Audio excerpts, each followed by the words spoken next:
Hi, good morning. ഇന്ന് എനിക്ക് ഓഫായിരുന്നു. അപ്പോൾ ഞാൻ ഇന്ന് കുറച്ച് ഡിഷസൊക്കെ ഉണ്ടാക്കിയിട്ടുണ്ട്. എല്ലാവരും ചോദിക്കും UK-യിൽ എന്താ നിങ്ങൾ ഉണ്ടാക്കുക, മലയാളി ഭക്ഷണമാണോ ഉണ്ടാക്കുക അതോ അവിടുത്തെ ഭക്ഷണമാണോ ഉണ്ടാക്കുകയെന്ന്.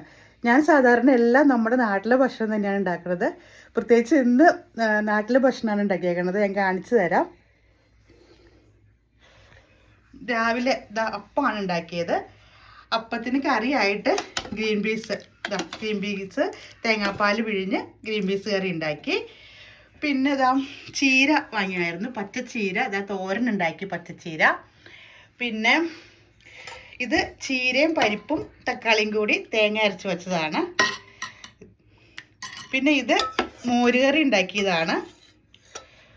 പിന്നെ അവിയലുണ്ടാക്കി. ഇന്നത്തെ സ്പെഷ്യൽ അവിയലാണ്. പിന്നെ നാട്ടിൽ നിന്ന് കൊണ്ടുവന്ന ചെമ്മീൻ അച്ചാർ ഇരിപ്പുണ്ട്, ചൂരമീൻ അച്ചാർ ഇരിപ്പുണ്ട്, നാരങ്ങ അച്ചാർ ഇരിപ്പുണ്ട്, മാങ്ങാച്ചാർ ഇരിപ്പുണ്ട്. പിന്നെ നമ്മളിന്ന് പാർലേജിയാണ് വാങ്ങിയത്. നമ്മുടെ നാട്ടിലെ അതേ ബിസ്ക്കറ്റ് പാർലേജി.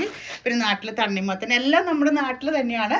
ഇതെല്ലാം നമ്മൾ യൂസ് ചെയ്യുന്നത് നമ്മുടെ നാട്ടിലെ അതുപോലെ തന്നെയാണ്. ഇവിടുത്തെ വിഭവങ്ങളൊന്നും ഞാനങ്ങനെ യൂസ് ചെയ്യാറില്ല. എനിക്ക് ഇഷ്ടം നാട്ടിലെ വിഭവങ്ങൾ തന്നെയാണ്. അപ്പോൾ ഓക്കെ, ഇത്രയേ ഉള്ളൂ. ഇന്നെല്ലാം വെജിറ്റേറിയൻ ആണ്. ചിക്കനും മീനും ഒക്കെ ഇന്ന് ഉപേക്ഷിച്ചു. അത് വേറൊരു ദിവസത്തേക്കാക്കി. ഇന്ന് തനി നാടൻ സ്റ്റൈലായിട്ടാണ് ഉണ്ടാക്കിയേക്കണത്.